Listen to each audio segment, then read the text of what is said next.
Our teacher gave detention to the fountains in the hall. She handed extra homework to the artwork on the wall. We saw her point a finger at a banner and a sign. She said their bad behavior was completely out of line. The principal approached her and said, "What is all this fuss? I heard you try to punish all the tires on a bus. You've made the teachers angry by disrupting all their classes. So if you want to keep this job, you have to wear your glasses." Welcome everyone to another session with your favorite English teacher. Today I'm going to help you prepare for your poetry recital. I'm going to teach you how you can interpret your poem so you can understand what it means. That way you also understand what emotions the reader should feel.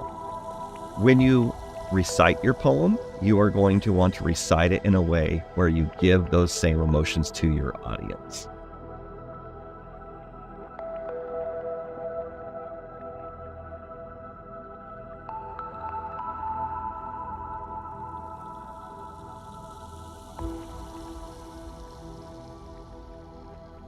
So the first thing you will be doing in your preparation for this assignment is to memorize your poem. Hopefully you chose a poem that is short enough that you can do that easily.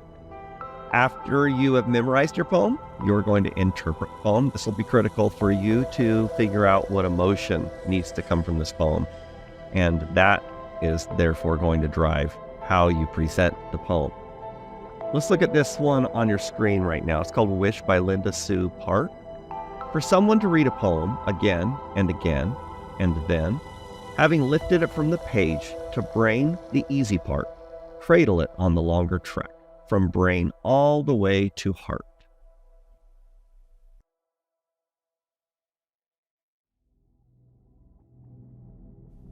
Next, you want to interpret your poem. What does the poem mean? This poem that we just read, I think, means that it's easy for you to read a poem, but what it's really all about is feeling the poem. When it tells you at the end, on the last stanza, it says, cradle it on the longer track from brain all the way to heart. This is where I think the author is driving home that point. What does the author want us to learn is the next question you want to ask yourself. In this case, the author wants us to know that poetry is meant to be felt, not thought. What does the poem make you feel? Finally, is what you want to ask yourself in your interpretation. In this poem, the poem makes us feel inspired. We want to go out there and explore this world of poetry because there's so much it has to offer.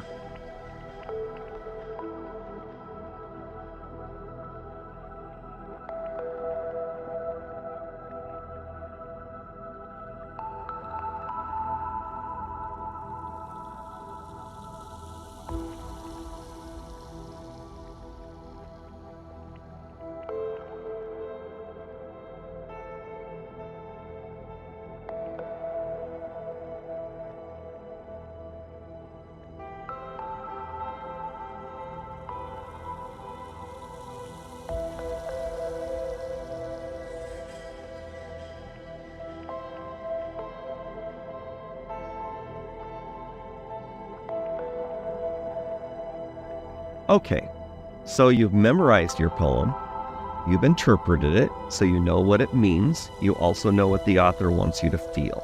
Now what? Now you need to prepare to deliver your poem so that you can show those same feelings and make your audience feel the same as what the author wanted you to feel. There are a couple of things you want to keep in mind as you prepare for this delivery. You want to make sure to deliver your poem with appropriate volume, speed, and clarity. Make sure to practice the pronunciation of each word. Engage the audience with eye contact and gestures. Maintain appropriate pacing and pauses. As you keep each of these in mind, I want you to take a look at a poem that is delivered by Aisha Christensen and see if you can see each of these elements as she delivers her poem.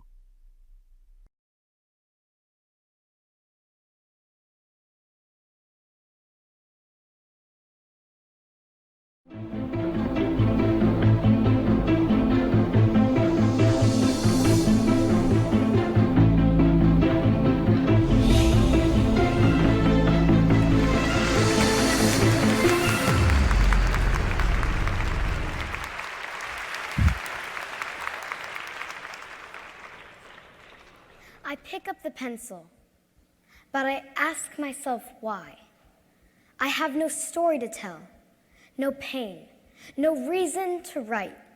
Staring at the blank page, a thought wanders before me.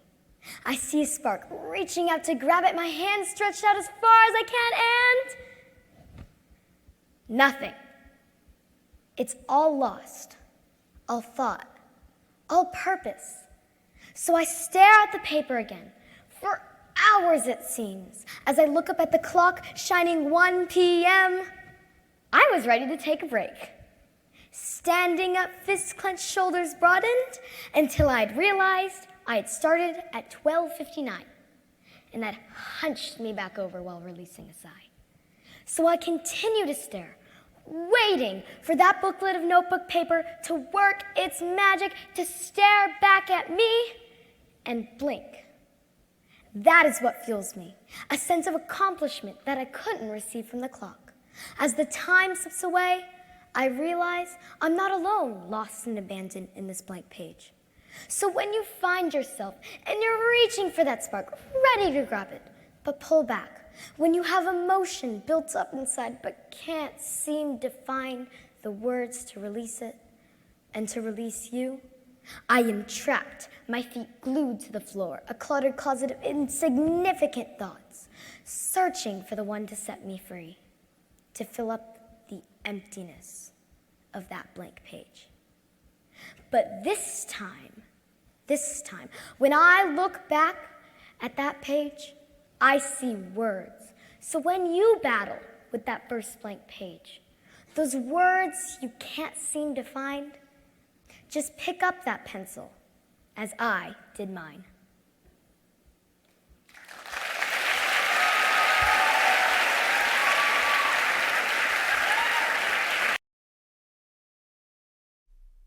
Now you're ready to prepare for your own delivery. I hope this presentation has helped you, and I hope you have developed a deeper appreciation for the world of poetry. Please like and subscribe, and don't forget to hit that bell.